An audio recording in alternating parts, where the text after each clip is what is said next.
Thank you, Andy.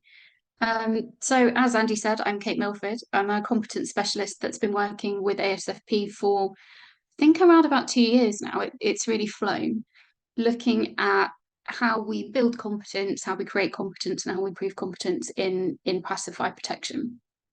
So what I really want to do today is to do two things really. Kind of look over the work that we've done in terms of competence over the last 12 months, and some of the reasons why and some of the drivers for that, and have a little look towards what we might be doing next year as well, and what's currently on the agenda. So I want to have a conversation around the landscape of competence, so why we're doing what we're doing, the work that we're doing to address individual competence in terms of setting standards, increasing visibility and supporting the achievement of competence, and a little look at what we're doing to strengthen organisational capability as well. But before we move on to that kind of brings us neatly on, I think, to just another quick poll question before we really get started, which is, how important is competence to your organisation? So Sadi, if you want to start that one for me. And if you think it's not important or it doesn't affect you, just drop a quick note in the chat for us and let us know why. Should be coming any moment now.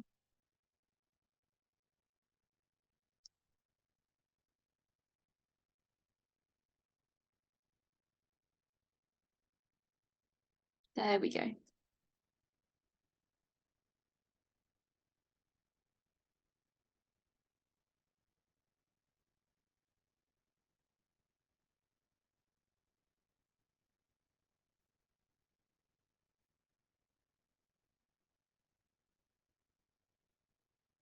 Hopefully you've all got your quick voting fingers on.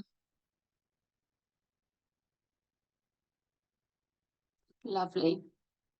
Well, perhaps it's not a surprise to see that so many of you think it's extremely important. That's probably one of the reasons that you're here today. But I think it's really nice to see now that so many people are starting to take this seriously and really think about how competence affects them.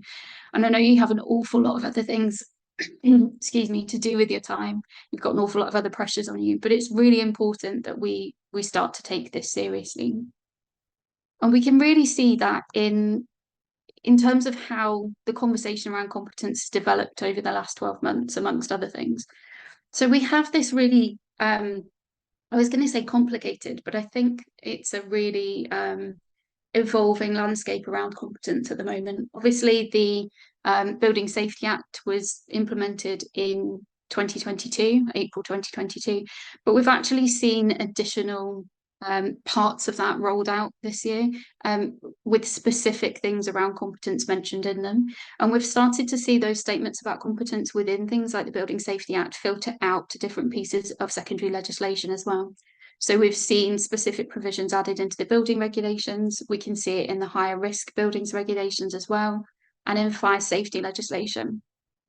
And also as part of that legislation, the building safety regulator has been set up under the HSE, and that's really starting to form its advisory groups now, a lot of which are thinking about competence as part of their work. And we've also seen the golden thread. I know you've all had lots of conversations about that with Andy and with other people. We've seen a much more focus on that, and the conversation around people and how people are working is an important part of that. Now, under the Building Safety Regulator, they have a statutory responsibility to set up different advisory committees. So there are three statutory committees they had to form. There's the Building Advisory Committee, which was stood up after the Building Regulations Advisory Committee was stood down. There's the Residents Panel, which is designed to give resident input into what's going on with the Building Safety Regulator. But also, really importantly, they recognised that competence in the built environment was such a strong piece of making buildings safer that there was a third committee that was added into that, and that's the Industry Competence Committee. So that's a specific committee that's been stood up to look at how to support the built environment sector to create methods to demonstrate competence and to keep that focus on competence. And I think that's a really interesting decision that was made, because it really recognises that the people are front and centre of making our buildings safer. We've also seen groups set up like the Industry Competence Steering Group. So originally set up as the Competence Steering Group in the response to the Grenfell tragedy. That group was really designed to help industry push forward with approaches to competence. And even just in the last week, we've seen some changes there. They have new terms of reference. The existing chair has stood down and a new chair has been voted in. But that started to be formalised with reporting lines in through the Industry Competence Committee and into the Building Safety Regulator as well. So we can see all these pockets of great activity that have been going on are starting to be drawn together into a bit more of a structure now. Also, alongside that, the building controls registers are being set up. So as well as the need to register high-risk buildings, there's actually going to be a regulated profession created for building controls professionals as well. So there'll be an actual competence register that those people have to sit on. And that is, I think, in recognition of the importance of making sure that all of this legislation, all of the requirements, all of this stuff that we're talking about is really put in place and monitored. And I think probably the last thing to mention, which sits alongside the competence work that we've been doing, is that the minimum technical competencies for the competent person schemes are being updated as well. And they should be released around about April next year. So these are the competencies that are included in schemes that allow building professionals, trades professionals, to self-certify their work under buildings regulations.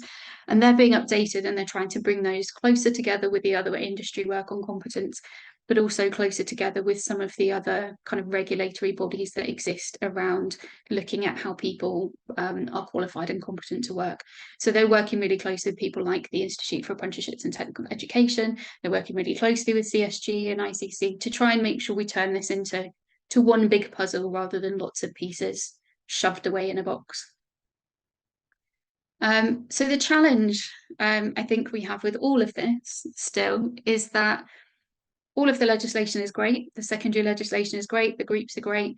The gauntlet that government has thrown down still though is that it's not going to do this for industry. It's not going to say what competence should look like. It's not going to say how it should be measured or how it should be put in place. It wants industry to do that, which means the challenge, although it's very clear, is for groups like us, for parts of the industry like us, for really to look at what competent means to us and how competence can be built. So if we think about what we really mean when we're talking about competence, then there are two sides that get mentioned. And if we look at the remit of BSR, it actually has a key mission within its I was going to say terms of reference, but you see what I mean. A key mission within that anyway, to do two things. One is to promote individual competence, and the other is to promote organisational capability. So when we talk about individual competence, we're really talking about the capability of individuals to do their work safely and effectively. And when we talk about organisational capability, we're talking about the ability of organisations to put those people in situations where they can use their competence. Having the right resources, the right processes, the right working cultures, all of that kind of stuff that mean that those people can use that competence on a daily basis. And those two things really go hand in hand. So ASFP has really been looking at how we can address both of those things in our work with all of you in industry. So if we think back a little bit to where we started with all this work, we know that we have a status quo in Pacify, where we have various certification schemes that are run by certification bodies that look at organisational requirements, and those requirements and those schemes and their scheme schedules are accredited by UCAS. Those certification bodies then certify organisations against their scheme schedules, and amongst other things, those organisations are responsible for the individuals that work for them and the competence that they hold. But if we look into it in a little bit more detail, if we take the organisational capability piece of the puzzle first, we can point to some specific areas that we can strengthen, or we can perhaps do better as a subsector. So although the certification bodies hold scheme schedules, there are differences between those scheme schedules, and the specific inclusions in them around Pacify and the way that those schemes work is different. And that can lead to differences between the schemes and potentially some confusion for the end users as well. And conversations that we've had with end users of third-party schemes have sometimes been that they're not sure of the parity between them, or they're not quite sure how the schemes compare. If we look at the other end of the puzzle, then at the individual competence piece, we know that the industry as a whole hasn't really come together before to say, okay, what does competence look like? So relatively few standards for competence, relatively few descriptions of competence, and relatively few mechanisms to demonstrate competence as well. And that kind of leads us to a situation where we're saying, okay, it's great that people need to be competent, but what does that competence look like? How do we do that? So that's kind of two key areas that we're trying to address through this work. Now, if we think about individual competence first, we've done a lot of work over the last year to look at this particular area. Now, in terms of individual competence, there is guidance that's out there. There are various documents that have been created sort of over the last couple of years that are designed to support industry. So there's guidance in BSI Flux 8670. It's a very long name, but it's essentially the code of practice for developing competence frameworks in the built environment. That was created out of the work of CSG in the wake of the Grenfell tragedy. And actually, the BSI Flex series is being added to all the time now. So there are various standards also coming through around frameworks for principal contractors, principal designers, building managers, and there's actually one in development at the moment for product competence as well. So we'll see a sort of raft of guidance coming through. Now, those pieces of guidance don't always answer the questions. So they have outlines in them, they have guidance on what you might need to include, they might have examples in them, but what they don't do is build specific frameworks for the exact part of the sector that we're working in. They're the kind of guidance documents we have to take and do something with to create something that's useful for passive fire.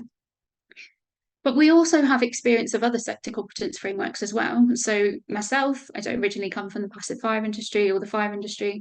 I've done a lot of work in construction and utilities, so things like power, wastewater, gas before. So we have experience of the ways that lots of other industries have done this, and some of the things they've done really well and some of the things that have been problematic about those. And we can bring those together with that guidance to look at positive ways that we can create and build competence in this space. And really what this work is all about is about supporting organisations like yours to determine and demonstrate competence. So it's putting tools and systems in place that can help you to demonstrate your competence. So in terms of individual competence, what those experiences and those guidance documents tell us is that we really need two things if we're going to have a system to address individual competence. So we need to have a really clear articulation of what competence looks like. So that's a benchmark. So this is kind of setting the standard for competence, if you like. And on the flip side, we also need mechanisms for developing, recording, and validating that competence. So that's about creating ways to show that people have demonstrated competence, and increasing the visibility of competence and supporting and the achievement of competence as well. So if we take the standards piece of the puzzle first, let's look at what ASFP is doing to put some standards in place. Well, that clear benchmark is really important to give clarity around what people can and what people can't do. And it really underpins all of the work that we're doing in competence. And to do that, we really need to understand the scope of work that's undertaken throughout passive fire protection. So ASFP has worked to put in place a functional map, which describes the activities that take place right across the whole gamut of the building life cycle, right through from design and specification through to ownership and occupation. And that's activity-based for a particular reason, which is that we know in passive fire, there are lots of elements of work that people do that cut across the whole building life cycle. So, for example, people in design and specification might touch elements of passive fire protection, just in the same way that installation might do, or maintenance, or ownership and occupation. And we know there are lots of people that have roles in the built environment sector whose whole role isn't about passive fire protection, but certain elements of it might be. So if you make it an activity-based map, it makes it much easier for anybody that needs to pick up one of those activities, outside of passive fire protection specialists that only do passive fire protection activity day to day. It makes it much easier for them to pick that up and plug it into the other work that they're doing on competence elsewhere. We also know that roles are really diverse as well. So, for example, if we take installation, we know that even where people have the same job titles in different organisations, the exact scope of their roles might be different. So if we create an activity-based framework, it means that you can choose the activities that are relevant to the people in your organisation, rather than trying to fight against a system that's pushing you to try and demonstrate competence in things you perhaps don't do. And the other thing it allows us to do is take and plug this stuff into other frameworks as well. So as I said, there's lots of different activity going on, for example, through the ICSG working groups, and we can include elements of the work that we're doing back in those as well. So lots of different reasons for that. Now, the activities on the framework we've already drafted those out, and we'll continue to add to those over time. So it doesn't mean they won't change as we start working on particular areas. We can add more in, we can flex and move those around as we need to make sure they really reflect what happens. They're placed on the framework at 5 different levels, from foundation through to authoritative. So at foundation level, we have kind of the more routine and less complex tasks. And then up at authoritative level, we have the less routine, more complex tasks. So for example, that could be things like product variation, it could be complex engineering judgments, those kind of things. So this isn't about saying this person is a foundation person and they sit at that bottom level. Somebody might have activities from up and down the framework depending on the type of job that they do. And people that have quite high level roles in professions that are aligned to passive fire protection, include elements of passive fire protection, might only need activities that appear at the lower levels of the framework. And conversely, there might be specialists that have activities that appear at the higher level of the framework that perhaps aren't necessarily considered professionals right now. So the levels are really just a means to an end, so we can place stuff in relation to each other on the framework, and also so we can link back to other sector-based frameworks or other types of frameworks that exist, like qualifications frameworks or profession frameworks. And it allows us to map the elements that are put on them more easily. Now, underneath each of our activities that we're including in our functional map, we're then going on to break those down into statements of skills, knowledge, experience, and behaviour. So this is where we really start to set our standard for competence in each activity.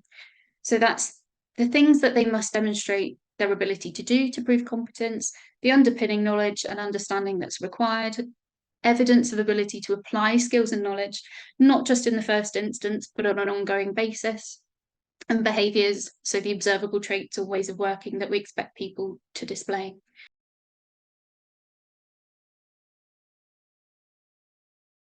Invent the wheel. If there's stuff already there that works, we'll draw on that and we'll pull that back into our framework. And we're also mapping this back to other frameworks that exist as well. So for example, we'll map back to BSI Flex 8670, which is also talks about competence in terms of skills, knowledge, experience, and behaviour, but also to the Construction Products Competence White Paper that was produced, to CCPI, where that's relevant as well. It could be back to the new UK spec that the Engineering Council have produced for high-risk buildings.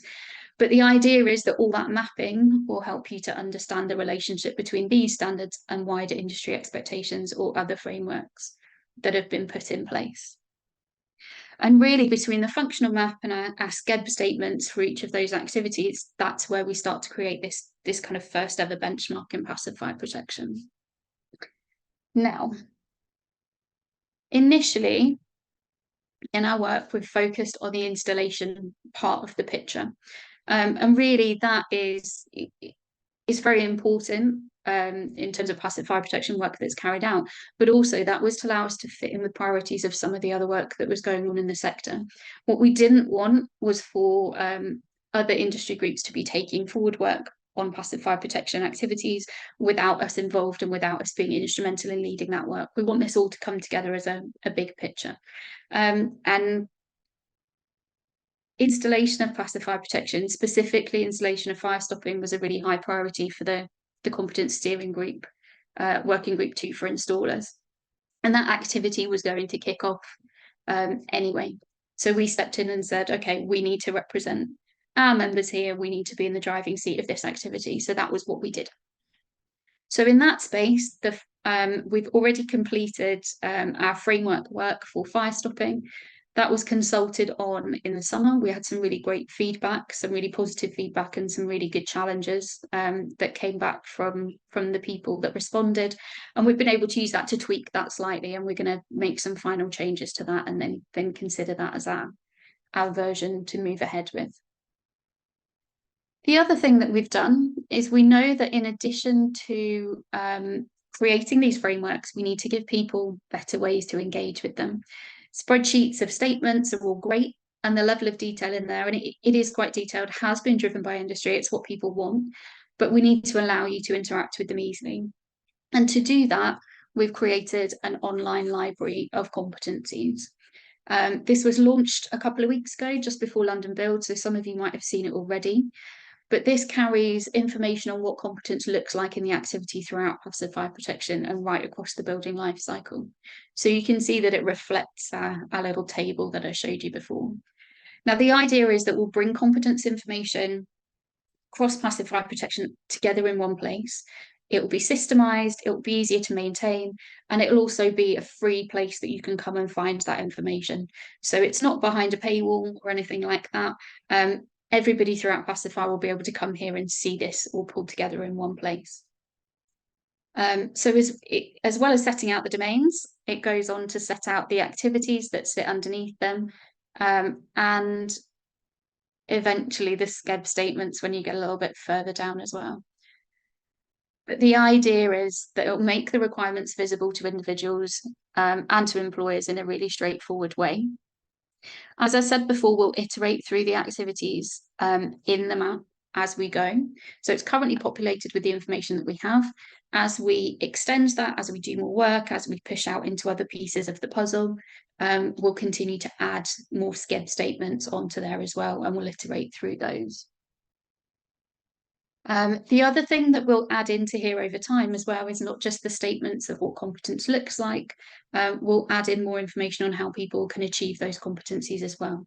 So we'll do a lot of the complicated bits for people where we know that there are qualifications or pieces of training or those kind of things that cover off parts of the framework. We'll be able to add those onto. So when you come back here, you'll see it evolving over time. But really what this will create is a place that you can come, you can see the standard that you're supposed to reach and how you can engage with that standard as well. And a lot of the detailed thinking and mapping will have been done for you. And because of the way we're consulting on this, the statements in here aren't just invented by ASFP. It's not just something we've come up with. They're backed by industry. They've really been kind of kicked around and consulted on. So you can be kind of confident that this standard represents what other people are doing as well. Now, I said we started in installation. We've already completed our fire stopping piece of the puzzle. We are progressing well with other pieces around filling this map in, or creating a slightly fuller map. So we recently kicked off some work also under CSG Working Group 2 to look at installation of fire rated ductwork and dampers. We've pulled a very proactive group together on that one, which has been really great to see. So that's in its early stages, but we're on the way with that work.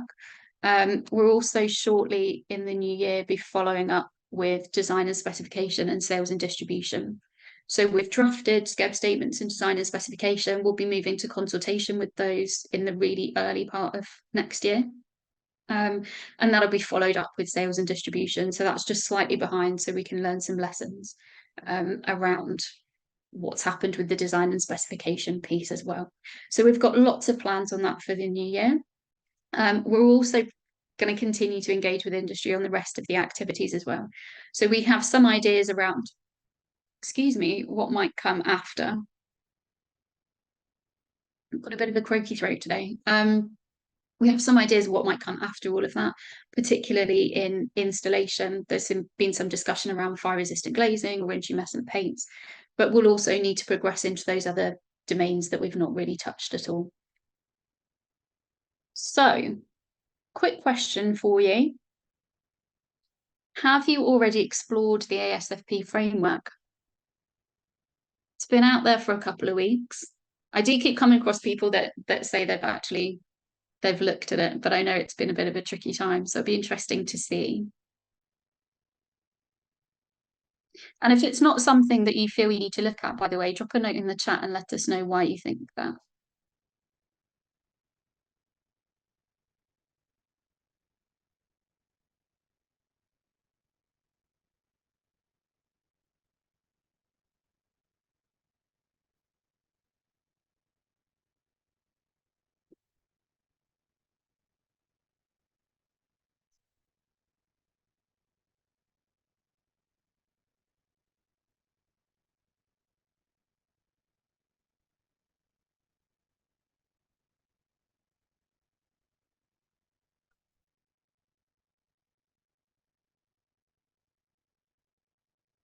I think my glamorous assistant is just waiting for a few more of you to answer that one. There we go. Okay. That's great that so many of you have looked at it or are going to look at it after today. That's really, really good to hear. It's nice to see that people have engaged with things when we sent them out. If you haven't already, I would urge you to have a quick look at it. If you have feedback on it, then we're more than happy to hear that from you. For those of you that have said that you don't need to engage, I would be interested to know why, if you'd be happy to share that with us. I don't know whether perhaps it's because you feel that it's not particularly relevant to the role that you do. But for those of you that have looked at that already, I'm interested to know whether the framework covers the activities that you carry out in your organisations, or whether you think there's anything missing. And if you do think there's anything missing, again, please just drop that in the chat and let us know what you think should be there that isn't.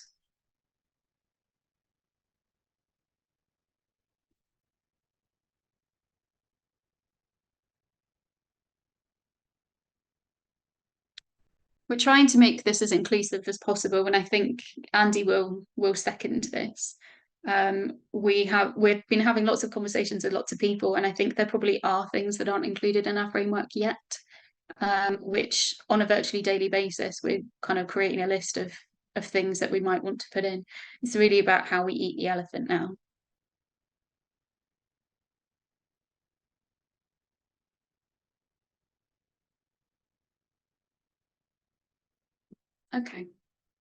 Okay, so that's really interesting feedback.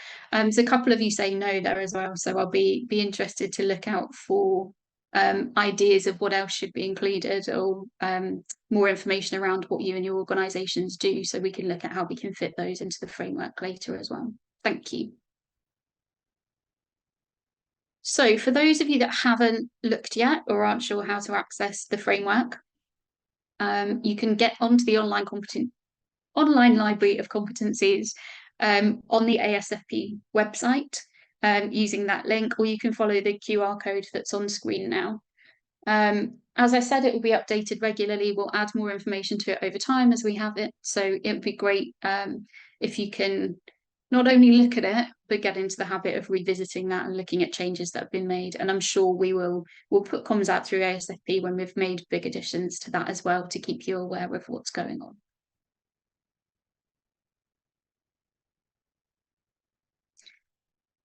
So we talked about our framework side, our benchmark side. The flip side of that then is around these mechanisms for recording, developing and validating competence. So that's really two things as well. The first is routes to competence. So that's development measures and mechanisms. And really what we're talking about there is tools to support achievement of competence. And the second thing is a way of evidencing that those requirements have been met. So it's a way of increasing the visibility of competence. So it's great that we have a framework. If we don't have ways for people to meet that framework, it's kind of unhelpful. And if we can't make that competence visible where it needs to be made visible, then it's not a particularly supportive tool. So we're working on both of those things right now. If we look at supporting the achievement of competence, those routes to competence, then what we really mean by that is the recipes of evidence that people can provide that they've met the standard for competence that's been set in the middle. So it's ways of showing people how to develop it and how to evidence it. And those recipes will probably differ considerably depending on what activities we're talking about and what domain it's in, and what type of activity is being undertaken. But there are a few things that we can say will probably fit into the mix somewhere. So it might be regulated qualifications and training. So that's qualifications that appear on national frameworks already, that are regulated through existing regulators like Ofqual and those kind of people. It might also be through professional registration, where there's professional registration which demands competence requirements, where there are established and robust processes for measuring that. We can take that into account as well. It could be through training, whether that be ASFP training or whether through third-party training that we've been able to evaluate and recognise as a quality product that links back to our framework as well. And then through records of experience and behaviour too. So this is designed to create a flexible approach rather than saying it's one size fits all, it looks like this for this particular activity and this is the only way you can do it. What we're trying to do is create something that's a little bit more flexible. So where there are recipes of evidence that add up to the same thing, we can take that into account rather than creating a really, really rigid structure. And again, back to our website, that'll allow us to it'll allow us to make these recipes visible in an easier way. So we'll connect the recipes back with the statements once we've started to work through some of those in a bit more detail. Now, we also know that everything isn't perfect. Everything doesn't already exist necessarily. So we're also looking to put in place products, interventions that can help people to build and evidence their competence that don't necessarily exist. So in terms of regulated qualifications and training, we're working with sector skills bodies on review of national occupational standards. The review of the occupational standards for passive fire has just opened. We've worked really closely with CITB on that from a group setup point of view, but also to make sure that the really great work that's been done on fire stopping, which fits under that suite of national occupational standards, is taken into account in that work. And the same with the qualification structures that underpin that as well. So the work that we've been doing will feed directly through to the revisions to the vocational qualifications at the end. We're also looking at options for fundable new entrant programmes to the sector as well. So we're exploring with CITB options for specialist applied skills programmes, which are a little bit like sector-based apprenticeships where apprenticeships don't exist. And a little bit further down the line, we'll also be looking at feasibility of building apprenticeship programmes off the back of that as well. In terms of recognising third-party training, in the new year, very shortly into the new year, we'll be launching our training provider recognition service. So that allows us to take third-party training that's available in the sector, look at it, check that it's high quality, and add that into our recipes of evidence as well. So it's a method of ensuring we have high quality training in place and we're not just throwing any old training into the mix. And then in terms of ASFP training, we've been looking at how we can use that to support you more directly. So this year we've been exploring innovative delivery mechanisms like our mobile classroom and our VR training. And we'll continue to experiment with those and add to those and build new programs around those over the next 12 months as well. But we'll also be looking to develop new training to fill gaps.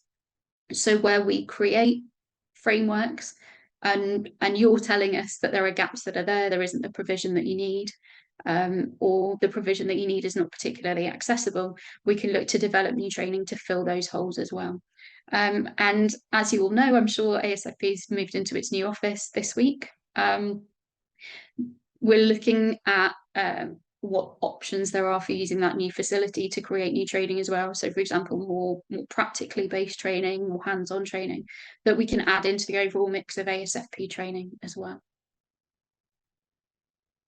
So one thing that I would like to know from you or have an indication of from you is what training is your organisation currently using?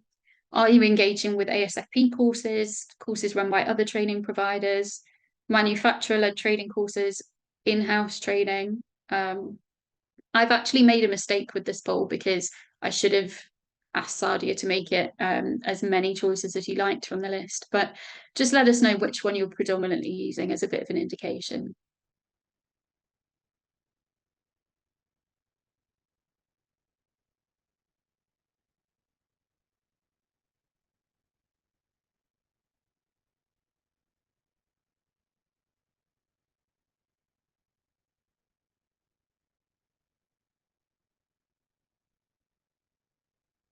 Great. That's really interesting. That's really interesting. It's interesting to see, and I think this is what we were trying to address, talking about our recipes of evidence, kind of the range of things that people are using. So it's really important for us not just to deliver ASFP training, but to take into account training from other providers that you're clearly using and you're finding really really useful in terms of getting your people up to speed, and the manufacturer's training as well, and your in-house training. Now, for those of you that are not currently training, well, it's a question for all of you, but particularly interested for those of you that are not necessarily currently training. How easy do you find it to access training and qualifications for passive fire protection? Is it generally quite straightforward for you, or do you find it a bit tricky to find what you need and get that to your people? Again, if you have barriers, if there are particular barriers that are causing you a problem, pop those in the chat box as well. I think there should be another poll for this one.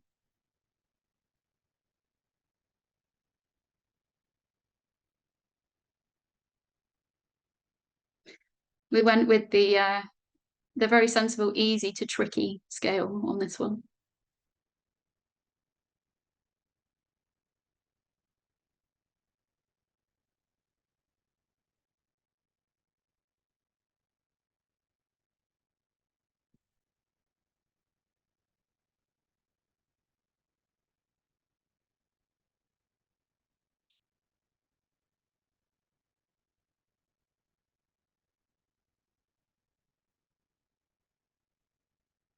It's good to know that there aren't too many of you that find it very tricky, but I'm hoping we can do something to overcome some barriers for those of you that do. As I said, if you have particular issues, pop them in the chat box so we can be made aware of what's going on. Interesting that a lot of you have said somewhat tricky as well. Hopefully we're going to be able to open up access to a wider range of training through what we're doing, which should resolve some of that. But as I said, if you have particular barriers, if there are particular things that are bothering you, then pop them in the chat and make us aware of them.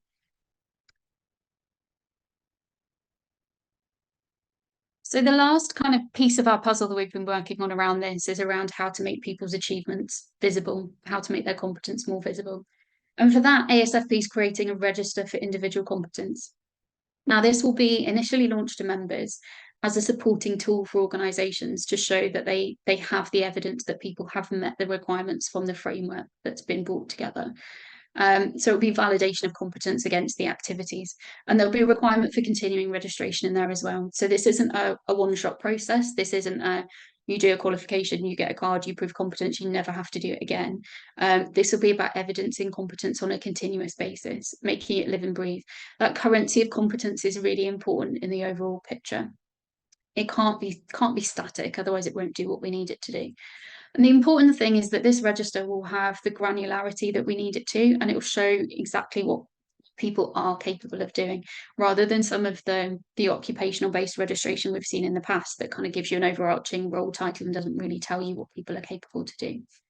So we're piloting that at the moment with, I think, 5 or 6 organizations, member organizations, to make sure that we get that right. We refine the processes, we look at some of the barriers and challenges associated with that. But more information on that will become available in due course shortly into the new year, hopefully. Be able to give you a further update. So we talked about individual competence. We said the other part of work that we were doing was around organizational capability.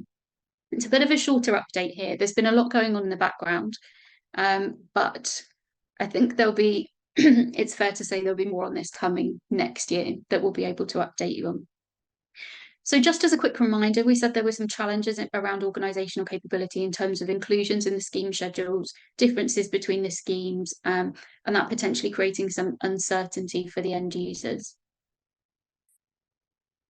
So ASFP is working to address those challenges by working with the certification bodies to evaluate and recognise schemes that meet some key minimum requirements that have been set by industry. And that isn't about getting in between the certification bodies and UCAS. It's not about rewriting their scheme schedules in their entirety. It's really about strengthening the criteria that are already in place by providing an extra kind of wraparound layer that's specific to passive fire. So they'll have to keep their UCAS accreditation. We're not getting in the middle of that. There'll be some additional on-site checks and visits that are carried out by ASFP, but they'll be looking for very specific inclusions or very specific minimum requirements that have been agreed. And amongst those, that'll be things like digital recording of installations. It will be using individual competence linked back to the industry framework that we've been created. There's quite a long list of things that they'll have to do. If you want to know more about that, if you want to get involved in that, I think Andy's probably the best person to ask. Not throwing him under the bus there just at the end, but he's been leading Cert TG, which has really been taking the lead on this work, and will be leading on it moving forward. So it's really now about putting those minimum requirements in place and supporting people to adopt them. And ASFP will recognise the schemes that meet those minimum requirements, and that'll provide competence that the schemes are robust. And just the last thing, in addition to that, the ASFP will be launching its PASS mark. So this is a quality mark that will be offered to organisations that meet set requirements. And it's really intended to differentiate companies that are committed to demonstrating ongoing competence. So it supplements third-party certification. It's sort of a wrapper or container that shows that a number of industry benchmarks have been met. So that could be, in addition to third-party certification, it could be additional organisational checks that are very specific to a part of the sector. So, for example, achievement of CCPI or achievement of other kind of badges, if you like, and bringing all those together into a package, and then we will offer a quality mark to organisations that meet those. That's still very much in development in terms of what that looks like or what those criteria might look like, and you'll hear a lot more about that in the new year, but it is something that is coming. Which brings me to the end, you'll be pleased to know. So I think we'll move on to questions and answers. And I've got you some bad news. What's that? And the bad news is that I don't think the chat's working. And there you go. That's oh bloody hell. That is the phone call I need to take. In grand timing, I'm afraid I'm going to have to take this. Sorry, I apologise. Be back in a second. Don't worry. Don't worry. That's Please, sorry. I apologise, everybody. I have a poorly child upstairs, and I gave the doctors. I've got a doctor's phone call imminent for him on his behalf, and I gave them strict instructions not to call until 1 o'clock, and here they are calling at 10 to. Perfect. Right, it's all right. They've obviously seen that note, and they're going to call back in 10 minutes. Right. So yeah, the chat appears to be disabled. I can't send a chat to everyone, and one of our participants has commented as such. But so apologise for that. We've got a number of questions coming, scootling in, including, yeah, there you go. Question and answers is working, but the chat isn't. So that's come in a number of times. There's one question that's come in on a number of occasions from different people, which is should manufacture and be included? You know, does this work purely for installers and people in that, or should it apply to manufacturers and I suppose and different people within manufacturer organisations? So this is a really interesting question, and it's one that we continue to have on a regular basis, and I'm sure you'll give your view on this as well, Andy. We've tried to keep within the framework things that are specific to passive fire, so we could give it some sort of scope. So within that, there will be elements that touch on manufacturing. For example, creating product information, producing technical information, those kind of things. For now, we actually took the manufacturing process outside of the framework and said that it wasn't something we were going to touch on, purely because we weren't sure that the manufacturing processes themselves were things that were specific to passive fire, or whether they were more specific to generalist manufacturing, if that makes sense. So it's something that we keep toing and froing with, and I think we'd be interested in opinions on, but that's kind of where we've landed for now. Andy, I don't know if you want to add to that. So from my point of view, in terms of manufacturers, I think there's a great deal of different activities that we can consider within manufacturers' activities and there are different levels of priority to those. So we would look at we've kind of been, if you work as a technical staff within there and you're dealing with technical inquiries, then yes, at some point there will be a level of that, and that will go from foundation level, sort of working at it, taking here's a series of questions. I need a product that does X, and the ability to pick that all the way through, all the way through to people who are developing product literature and product information. And some of what we're doing, we picked up some of the requirements of CCPI, and we'll map that into the framework for people who are producing and disseminating construction product information. And ultimately, then when you get to the actual physical nuts and bolts of a manufacturer making a widget, be that a mineral wool slab, a can of paint, a duct, a curtain assembly, etc., etc., then there is then at some point that's probably something that's at the moment not necessarily in scope, but I wouldn't guarantee that it's not going to be in scope at some point in the future. We're looking at within what we've been looking for installers, we're looking to tie this into the third party certification scheme, and it's not unimaginable again at some point in the future that once we've done installers, we look at third-party certification of products and look to tie the competence of people within the organisation of manufacturing and selling that into this system.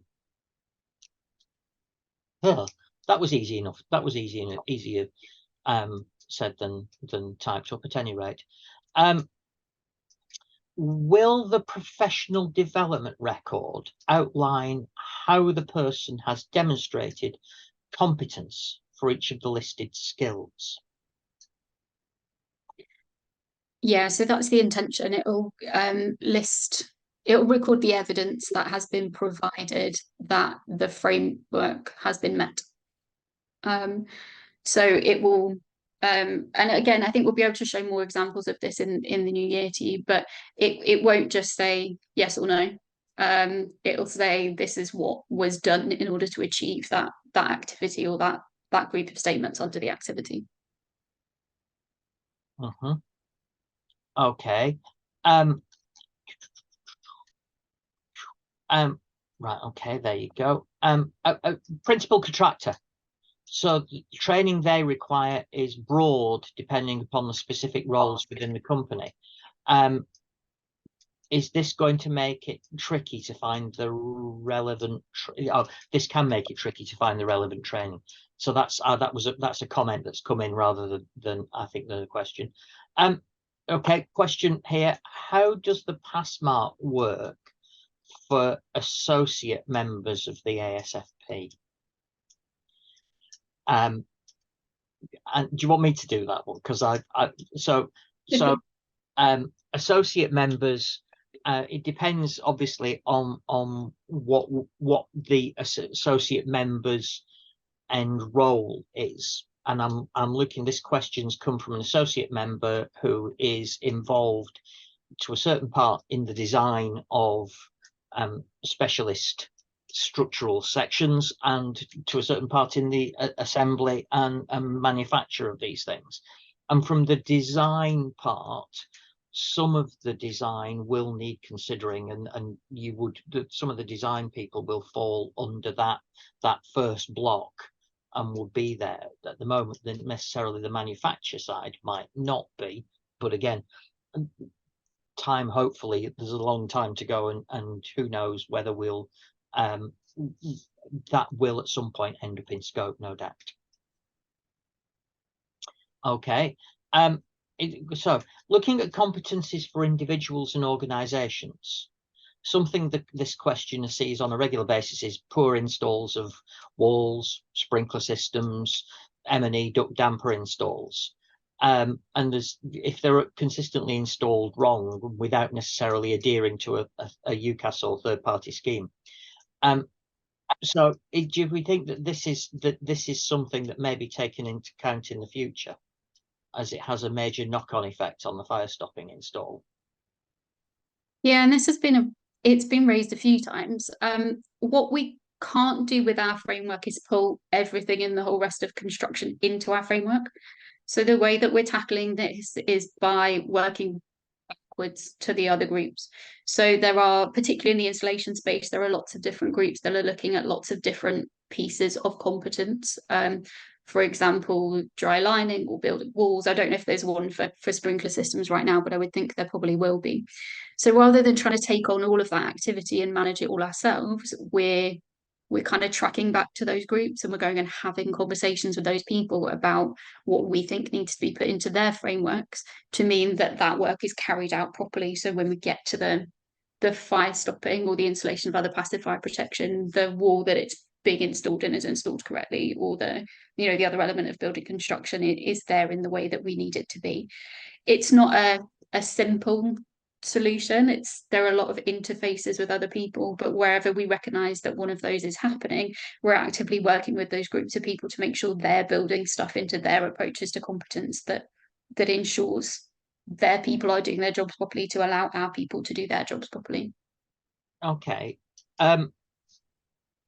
There is a question here about many people go and work with just based experience from the past, aren't getting regular updates on regulations and changes in the market, regular CPDs, and it's a question that says that in effect we should be looking, are we looking to ensure that as well as the basic level of qualification, there's regular updates in there? And I suppose it's a question, how do we ensure currency of competence? He says knowing full well what's in the little orange box, because I've read, just to prove that I have actually looked in there. So part of what we can introduce in our framework is the need for additional updates over time. So we can add in things that people have to complete before their next point of registration, otherwise they won't be able to re-register. So where it's appropriate, we can say people have to complete CPD so they can re-register. It could be that if there's a specific industry update or a specific legislative change, we mandate that they have to go through some learning on that before they can continue to register with us. So we can continue to build that in. I think looking at your comment, it is important that we make sure people are trained to be able to do their jobs and they have access to the qualifications that they need. When we're developing the routes to competence against the framework, we're taking those into account where they already exist. So part of our route to competence would be to hold the relevant qualification if that's what industry agree and if that qualification is fit for purpose. Where qualifications don't already exist, if that's something that our groups want to be part of that route to competence, that we want to mandate as a piece of the evidence that has to be in place, we can then look to put those qualifications in place either through the skills bodies or with awarding organisations directly. So this kind of comes back to what I was saying before. We know that we're going to set this benchmark and there will be pieces of the puzzle that are missing. And we need to build those and put them in place. And that will include probably more training. It will include making an assessment of the qualifications that are already there to see whether they're really fit for purpose against our framework. It might include updating qualifications. It might include creating new ones or creating new programs. And if you look at something like talked about us developing kind of fundable new entrant programs, things like specialist applied skills programs or apprenticeships for classifier would allow us to take people that know nothing, get them onto a program of learning, an assessment that they can work through that would give them a qualification at the end as well. So the picture, it's not straightforward. It's not straightforward. There are lots of moving parts of the puzzle and lots of things that we need to do. But I think our commenter is right. We need to work towards making sure that everybody is going through training, and where they need to be qualified, they're qualified. Okay. I'm conscious of the fact it's just ticked over 1 o'clock, and dreading the fact that the phone's going to go any second now. We've got 2 questions left. One question: what third-party certification options are available for business startups if FIRAS doesn't become available for the first 4 projects or so? Should this manufacturer CPDs, NVQs be sufficient for clients if golden thread information, if the full-blown golden thread is also available from applications like Boris or Bolster? From my point of view, that's a fairly simple one. That third party certification, yeah, there has to be a lead in time that allows that I am working towards it and I have the necessary information. But I'm sure that the golden thread ultimately going forwards is going to be very, very important in demonstrating the effectiveness of an install. So yes, that will happen. And then the last one is actually it's not necessarily a competence question per se. It's a question about who's responsible for products installed on site. If a benchmark's done with a double bat and we only install a single bat, which the detail says that wouldn't necessarily give you 120 minutes through specification. The answer is that anyone that's within in effect, the way that it works, anyone that's in there in that contractual chain that's responsible for that and that does that is going to have some level of liability. Just because you've done the wrong thing, you knowingly did the wrong thing that you were told to do, the regulatory reform still says you end up with some liability. And there's one just quick: is there a fixed timeline for all this to be rolled out? There you go. Thanks, Colin. We're rolling out as we go. So we'll as and when bits of the framework are finished, as and when new training programs, all of those kind of things come online, we'll roll them out straight away. So the idea is to make things available as we go. In terms of a fixed timeline to finish everything, it's kind of impossible for us to say at this stage. Every piece of the puzzle is taking a slightly different amount of time and has slightly different needs.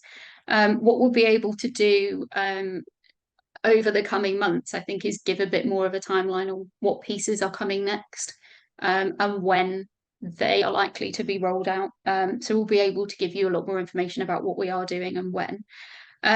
In terms of all this to be rolled out, I think this is going to be a moving feast. I think somebody said to me once that all this competence work is about culture change, and culture change doesn't have an end date.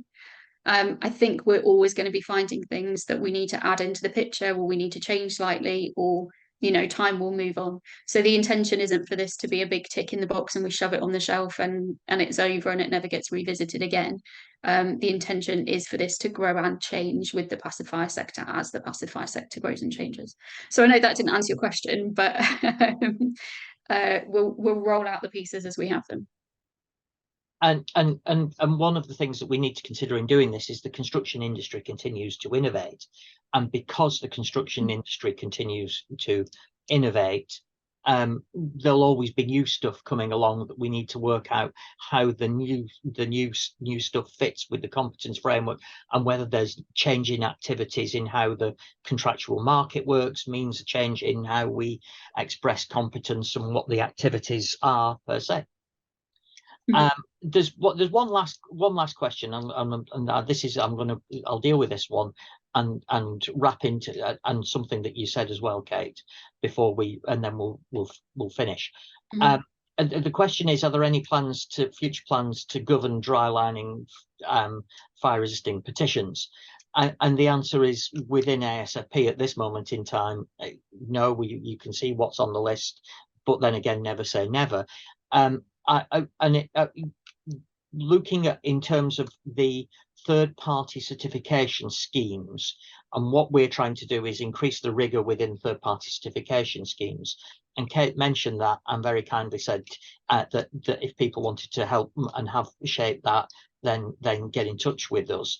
And I'll repeat that. Although what I will say is the place I want to hold those is we have a contractor technical group that meets on a regular basis, and what I want to have is a conversation within that contractor TG about, this is what we're doing, this is how we're doing it, do you think that's a reasonable thing for us to do, that I can then take back to my conversation with the certification bodies. And I want to validate that through that group. And please, therefore, I would say I would turn round to us, turn around to you all and say, if you're a contractor or an installer and you want us to do something, you feel there's an area where we can help, you feel there's an area where we can do stuff, that's the forum I would like you to engage with. Drop me or Sadia an email either, and we'll sort that out, and we'll go there from that. Okay. That's that for now. I suppose. Thank you very much for your attendances. It's at this time of the webinar that I move on to trying to promote and flog what ASFP is doing next. With any luck, Kate's just going to say, but there you go. A reminder, I said we'd put it on there. It's there, info@asfp.org.uk if you want a CPD.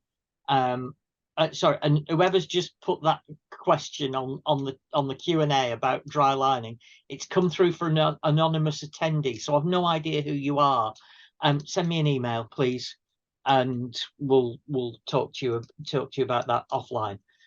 So info ASFP.